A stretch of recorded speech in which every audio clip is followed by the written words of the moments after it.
आकाशवाणी गोरखपुर से क्षेत्रीय समाचार।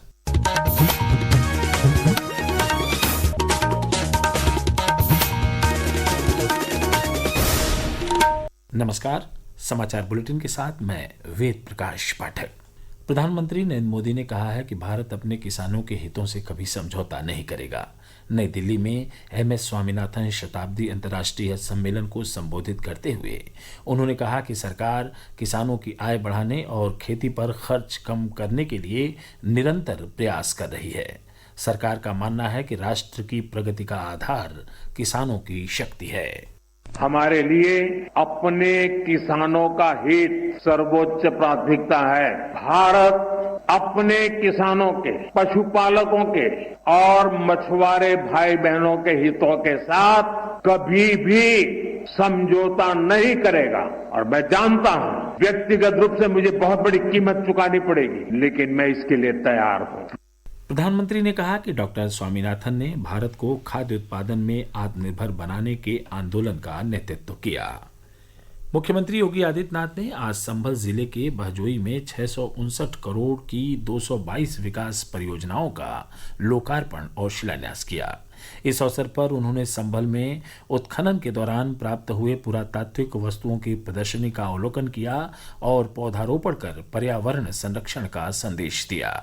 श्री योगी ने संभल संवाद ऐप का उद्घाटन भी किया और विभिन्न योजनाओं के लाभार्थियों को सम्मानित करते हुए उन्होंने मकान की चाबी और प्रमाण पत्र दिए।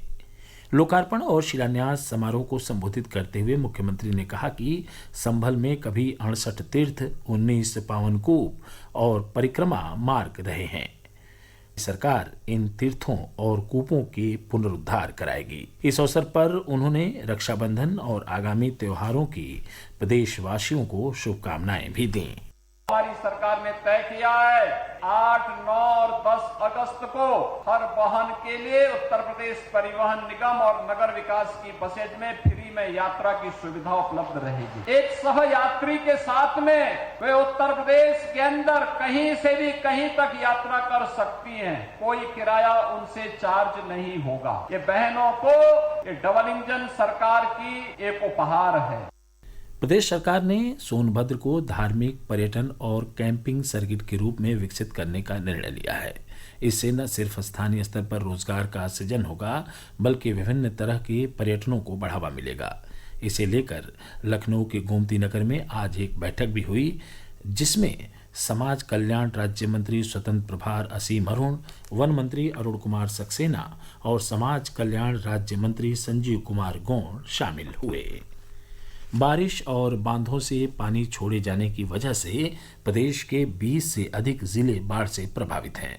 वाराणसी, बदायूं, प्रयागराज, मिर्जापुर, गाजीपुर और बलिया में गंगा, नैनी में यमुना, लखीमपुर खीरी में शारदा, बाराबंकी, अयोध्या में घाघरा और श्रावस्ती में राप्ती नदी खतरे के निशान से ऊपर बह रही है। नेपाल से पानी छोड़े जाने और पहाड़ी इलाकों में हो रही भारी बारिश से अयोध्या में सरयू नदी खतरे के निशान से 30 सेंटीमीटर ऊपर बह रही है।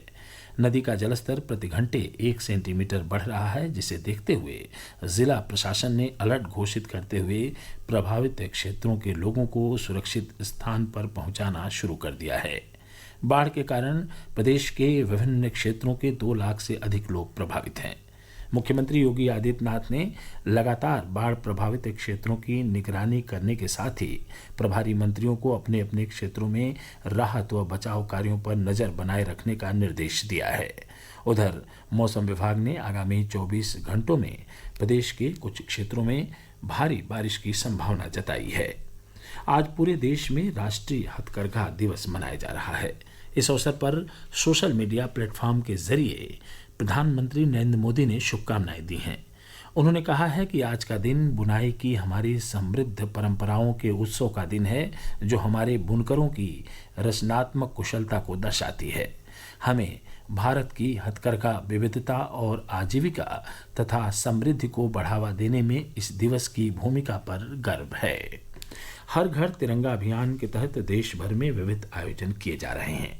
इस बीच भारत सरकार ने नागरिकों को राष्ट्रीय ध्वज के बारे में जागरूकता बढ़ाने से संबंधित राष्ट्रीय स्तर की ऑनलाइन क्विज प्रतियोगिता में भाग लेने के लिए आमंत्रित किया है। युवा मामले और खेल मंत्रालय ने कहा है कि यह प्रतियोगिता मेरा युवा भारत पहल के अंतर्गत आयोजित की जा रही है। नागरिक माय भारत पोर्टल पर क्विज में भाग ले सकते हैं। समाचार समाप्त हुए। नमस्कार।